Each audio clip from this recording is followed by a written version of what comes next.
O Evangelho de Marcos é o mais curto dos 4 relatos sobre a vida de Jesus, mas também o mais dinâmico. Escrito por João Marcos, um cristão do primeiro século que viajou com Paulo e serviu como ajudante do apóstolo Pedro, esse evangelho transmite a perspectiva viva e pessoal de Pedro sobre os acontecimentos.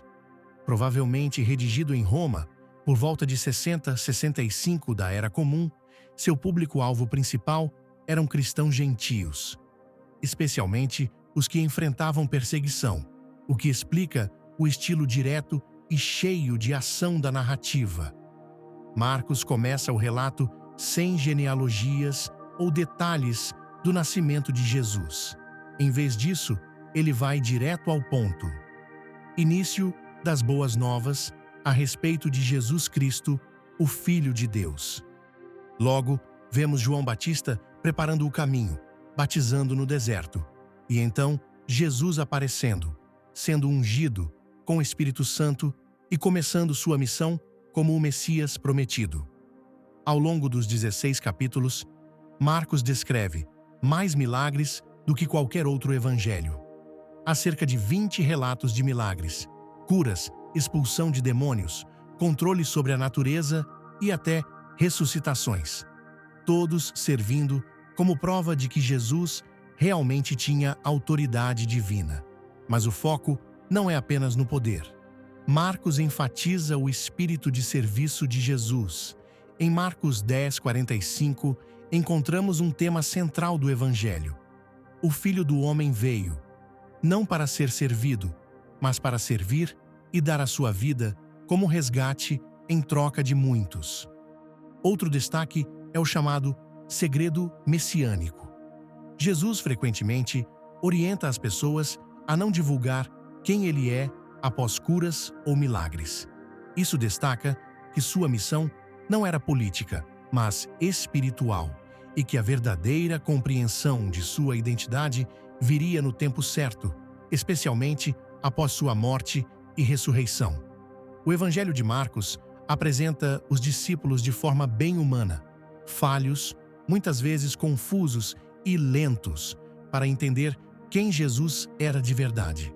Isso reforça a autenticidade do relato e nos ajuda a ver como Jesus pacientemente os ensinava, fortalecia sua fé e os preparava para sua futura missão. Marcos também reserva bastante espaço para a última semana da vida de Jesus, cerca de 1/3 do Evangelho. Ele detalha com clareza os eventos que levaram à sua traição, julgamento, morte e ressurreição.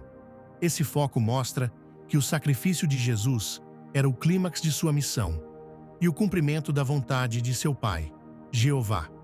O que você notará nesta narrativa? O estilo urgente do Evangelho é marcado pelo uso recorrente da palavra imediatamente, que aparece mais de 40 vezes. Marcos é o único evangelho que registra o jovem que foge nu quando Jesus é preso. Muitos estudiosos acreditam que esse jovem era o próprio João Marcos. Embora seja o mais curto, Marcos serviu de base para os evangelhos de Mateus e Lucas, que usaram partes do texto de Marcos como referência. Em nenhum momento, Jesus é chamado de filho de Davi por Pedro, mas um cego em Jericó, Bartimeu, reconhece sua linhagem messiânica. Pedro aparece com destaque, o que reforça a tradição de que o relato de Marcos foi baseado nas lembranças do apóstolo. Se você quer um evangelho que apresente Jesus em ação, curando, ensinando, confortando e servindo, Marcos é o caminho mais direto para conhecê-lo como o servo ungido de Deus. Seu ritmo veloz e foco prático são ideais para quem busca entender o coração do ministério de Cristo de forma clara e impactante. Esperamos que você goste dessa narrativa e aproveite ao máximo o que o livro de Marcos quer transmitir.